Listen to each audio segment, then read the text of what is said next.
Could I please welcome to the stage Katie Tanner, Head of Customer Service at LØCI, and Juliet Coint from OnePilot. Come onto the stage, guys.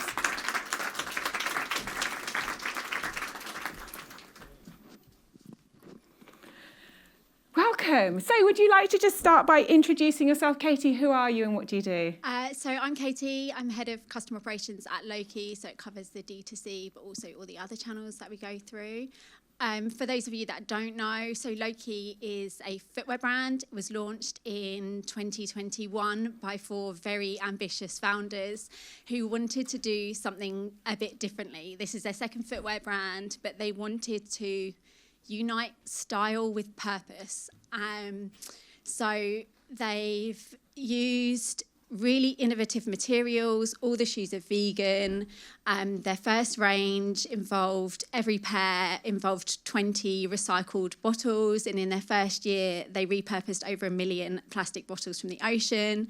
We've also launched a bio leather, which is a non-food grade corn waste, which is recycled, and then all the shoes are handmade in Portugal, and 10% of our online profits all go to charities that are working to protect the Earth's biodiversity.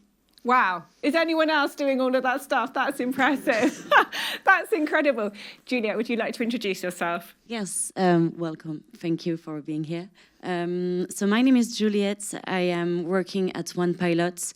We are like a French company. We are the next-gen customer care outsourcing, meaning that we're working with more than 200 merchants, and we help them on the customer tickets thanks to our native agents that are all duly formed on their different companies, and thanks to our tech also that push the right answer at the good moment. We succeed to have offer a good experience for our clients. Do we have any OnePilot customers here in the room? I mean, we've been a partner with OnePilot for most of this year, and I have to say it's an incredible setup that basically allows you to leverage their fully trained reps in the local language and scale up and down your customer service team. They're getting phenomenal results with brands. And when we see some of the challenges that brands face in customer service, particularly around this time of year, Katie, tell us about your experience coming into LØCI and having to decide how you were going to handle customer service and what route you were going to take.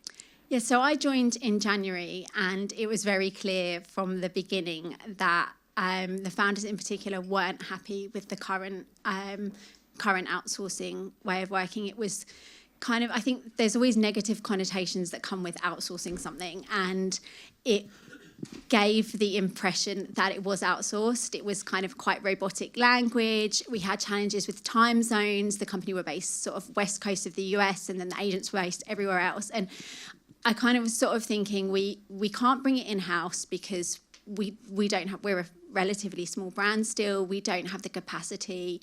We wanted to cover both UK and US hours, and to sort of have one person do that, well, it's like, what do you do if they go on holiday? And how do you manage? And it's hard to recruit. Traditionally, it's hard to recruit for customer service roles, and you get a high turnover of staff. So, which means you're constantly having to retrain and plug the gaps in that team. And that's something we see with brands a lot. Yeah, it's really difficult. And quite often, if you get people in those roles, they either leave or they immediately want to do something different, to learn something else. So I kind of looked into sort of various different options, and I knew that ultimately we still needed to outsource it, but it was finding a way that it didn't necessarily feel like we were outsourcing it as well. So when I came across OnePilot, it was like all my prayers had been answered, really. It was native speakers. It covered all the hours we wanted. It was saving us about half of what we were currently spending. And we were getting the level of passion that we wanted from a brand. So it's always been very important to the founders and obviously to myself as well, that it comes across, we truly value our customers, and that's how we want it to come across to people that interact with us. And it wasn't that using OnePilot was a way of making sure that does come across. And it's been such a great experience. Our CSAT scores are well over 90% every month. We don't have any issues with like we get good reviews. Like it's been such a smooth process and such an improvement.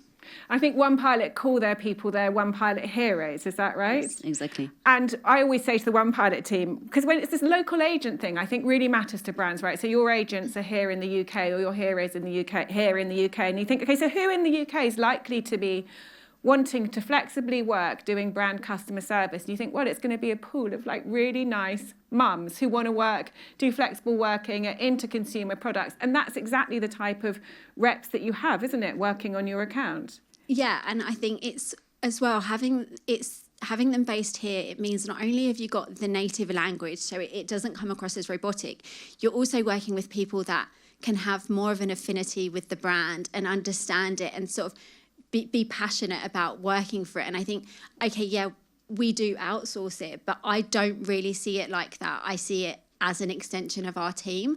And I think that really comes across in how your heroes deal with our customers. And how do you manage the heroes in terms of, I mean, obviously it's brilliant that they can result in a cost cut for a brand and a scalable solution. How do you manage the quality of all the different people involved? So first of all, about like creating cut cost. So we have more than 1,200 passionate native speakers that are working remotely in Europe. So I think that it helps that we don't have like cost about offices and stuff. And the other thing is that our OnePilot tech helps to reduce handling time on of your tickets by like 30%. And optimize the allocation of the production and management resources to reduce support costs and increase customer satisfaction seamlessly. And the other thing about maintaining quality is that, first of all, the recruitment or our agents are our main I don't know I can say anything.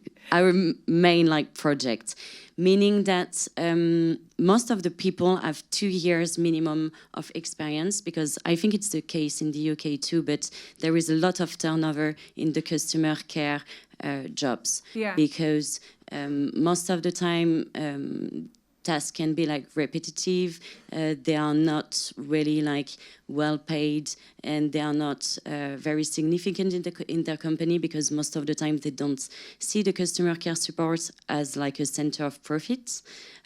So we take the good people that have like good skills, that know the tools, and thanks to that we don't need to form them on the tools, but we focus on what they like, on what they are experts, and on which industry they really want to work with.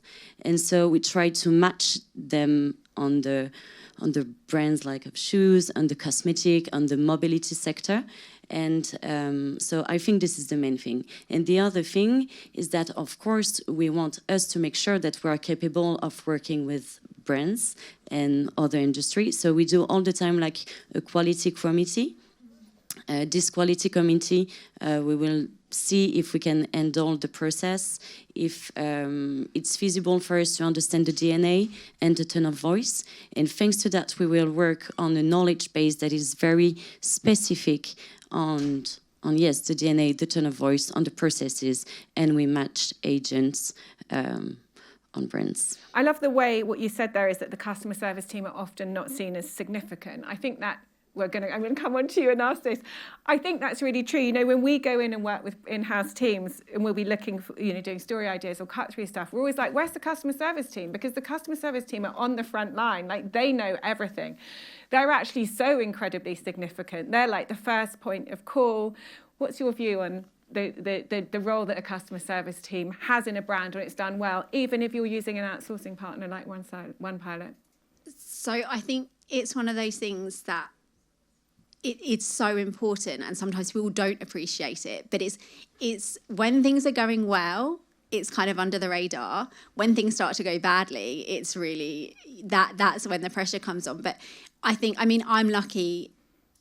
In LØCI, it's always been a key area of focus, and it was, you know, the fact that the founders really wanted to give a good customer experience. It was part of what attracted me to joining the brand in the first place. And it's been so nice to sort of, when I was looking through options, it's not just about, okay, what's the most cost efficient solution to doing this? It's like, no, we really see it as a profit center, because that's how you get, especially when you're a new brand, it's a crowded market.